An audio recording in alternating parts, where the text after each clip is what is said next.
최근 경찰 관계자들 인용 언론 보도를 보면요. 오늘 청문회 이후에 경찰은 박 전 시장 성추행 사건에 대해서 공소권 없음으로 검찰에 송치할 거라고 하는데 후보자는 실제 그럴 계획이신가요? 예, 송치 시기는 짧게 답변해 다른 주세요. 변사 사건 등 종합적으로 판단해서 이루어질 걸로 예상이 됩니다.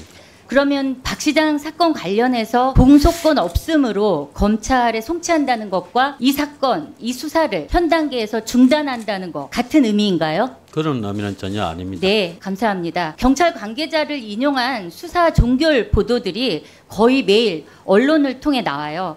이 발언이야말로 피해자를 2번, 3번 무너뜨리고 좌절하게 만드는 겁니다. 즉시 중단시켜 주십시오. 다른 변사 사건 또는 아니요, 그게 아니라 모든 수사가 중단된다라는 같은 의미 아니라고 말씀하셨잖아요. 그러니까 바로 잡아주시면 됩니다. 경찰에서 의원님 모든 수사가 중단된다는 입장을 표명한 적이 없는 걸로 알고 아니죠. 있습니다. 제가 지금 말씀드린 건 공소권 없음으로 검찰 송치한다는 것과 수사가 2단계에서 모두 종료된다는 게 동일하냐고 여쭤봤는데 네. 아니라고 하셨으니까. 네, 아닙니다. 네, 2019년 9월에 경기 남부청에서 이춘재 사건 수사에 대한 브리핑, 공소시효가 끝났는데 어떤 절차로 수사가 진행됐느냐의 기자 질문에 공소권 없음으로 송치해야 하지만 형사소송법 대원칙에 실체적 진실 발견이라는 것이 있다. 이렇게 답했습니다. 공소시효 완성으로 공소권이 없음을 알고 있음에도 경찰 수사했죠. 당시 결정을 내린 책임자 누군지 아십니까? 예, 경기 남부경찰청에서 수사한 걸로 알고 있습니다. 네, 후보자가 경찰청장이 된다면 하급자에 해당됩니다. 즉 후보자는 취임 이후에 박 시장 사건에 대해서 계속 수사를 할 수 있는 위치에 있다고 봅니다. 이 사건의 실체적 진실을 밝히는 문제가 중요하지 않다고 보십니까? 예, 저도 실체적 진실을 밝히는 것은 상당히 중요하지만 법령의 규정 내에서 경찰이 할 수 있는 역할 범위 내로 이루어져야 된다고 생각합니다. 이춘재 사건에 대해서 경찰에서 수사한 것은 피혐의자 또는 용의자가 존재하고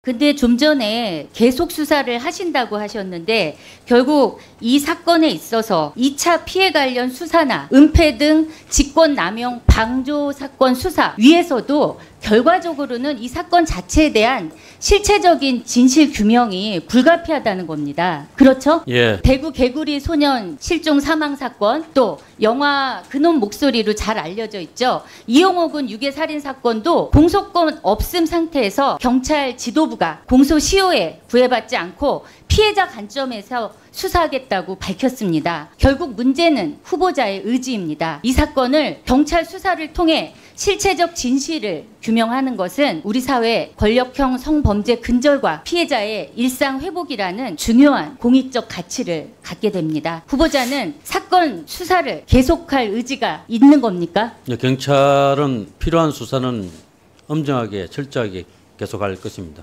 진실 규명 꼭 해주셔야 합니다.